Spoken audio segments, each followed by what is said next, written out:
వీడియోలోకి వెళ్ళిపోయే ముందు don't forget to subscribe to Sudha stories. ఈరోజు మనం వాల్ డెకార్ తయారు చేద్దాం. మొన్న నేను తయారు చేసిన టాజిల్స్ ఇంకా pompoms, Fevicol, dandiya stick and scissors, కొద్దిగా వూల్ కూడా తీసుకున్నాను. డాండియా స్టిక్ నేను క్లాత్ ఏదైతే అతికిచ్చిందో అదంతా తీసేసాను. నేను అది స్మూత్ ఉంటుంది అనుకున్నా, బట్ చాలా రఫ్ ఉంది.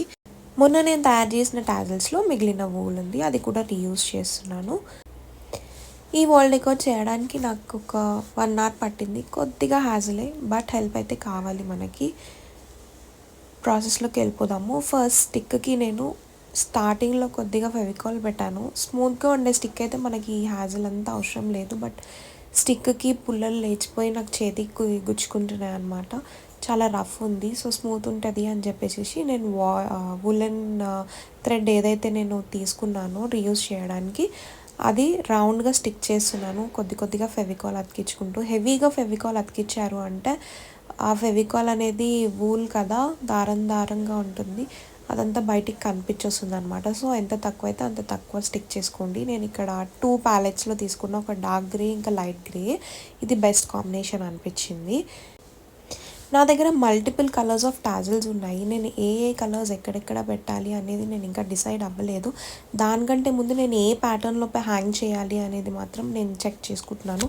ఏదో స్ట్రైట్గా హ్యాంగ్ చేయాలా, వీలో హ్యాంగ్ చేయాలని అయితే నేను లాస్ట్కి డిసైడ్ అయ్యాను.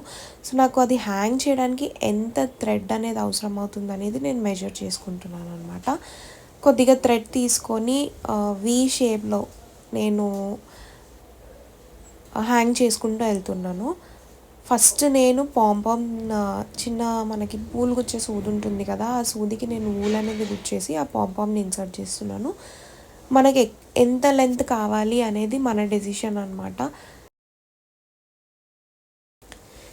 దగ్గరగా హ్యాంగ్ చేసి చాలా చిక్కులు పడిపోయి చాలా ఛాన్సెస్ ఉంటాయి. సో నేను స్టిక్కి తగ్గట్టు హాఫ్ ఇంచ్ గ్యాప్లో నేను ఈ థ్రెడ్స్ అనేది అయితే హ్యాంగ్ చేసుకుంటున్నాను.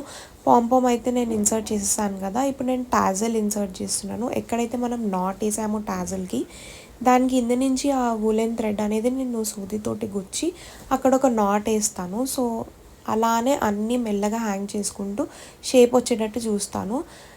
నాకైతే ఇది హ్యాంగ్ చేయకుండా డైరెక్ట్ అలానే కింద పెట్టి హ్యాంగ్ చేయడానికి ట్రై చేస్తుంటే లెవెల్ అనేది ఈక్వల్గా రావట్లేదు అనమాట. సో ఒకవేళ మీరు ట్రై చేస్తుంటే మాత్రము ఏదైనా వాల్కి హ్యాంగ్ చేసి ఫస్ట్, లేదంటే ఎవరిదన్నా హెల్ప్ తీసుకొని పట్టుకోమని, ఆ తర్వాత లెవెల్ చూసి దాని ప్రకారంగా మీరు టాజిల్స్ అనేది టై చేసుకోండి ఆ స్టిక్కి. ఇలా నేనైతే కలర్ ప్యాటర్న్ అనేది డిసైడ్ అయ్యాను. ఇలా ఫస్ట్ ఒక 5-6 వేసి చూశాను, నాకు ఓకే ఫైన్ అనిపించింది. అలానే నేను ఇంకొకటి కూడా నేను టాజిల్కి టై చేసేసి ఇప్పుడు నేను స్టిక్కి హ్యాంగ్ చేయడానికి ట్రై చేస్తున్నాను అనమాట. నాకు ఇక్కడ ఏమైంది అంటే చాలా టాజిల్స్ ఉన్నాయి కదా, దగ్గరగా టై చేసేసరికి ఎండింగ్లో గ్యాప్ చాలా మిగిలిపోయింది. ఆల్సో నేను 2 knots వేసాను స్టార్టింగ్లో. టాజిల్కి 2 knots వేసాను, పైన స్టిక్ దగ్గర కూడా 2 knots వేసాను.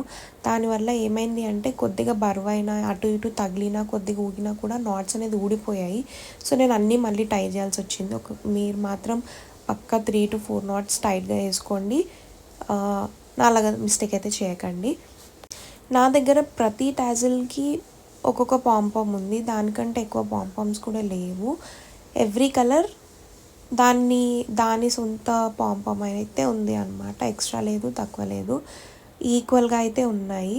నేను లెవెల్ చూసుకొని వీ షేప్లో వచ్చేటట్టు అటు నాట్ వేసుకున్నాను, ఇటు నాట్ వేసుకున్నాను. ఫైనల్గా మన వాల్ హ్యాంగింగ్ అయితే తయారైపోయింది. ఇది ఫైనల్ అవుట్పుట్ అనమాట. మీకు వేరే కలర్స్ కావాలంటే వేరే కలర్ కాంబినేషన్స్ అయితే మీరు ట్రై చేయొచ్చు. నా దగ్గర ఉన్న మెటీరియల్ తోటి నేను ఇది క్విక్గా ట్రై చేశాను. హెల్ప్ అయితే పక్కా కావాలి.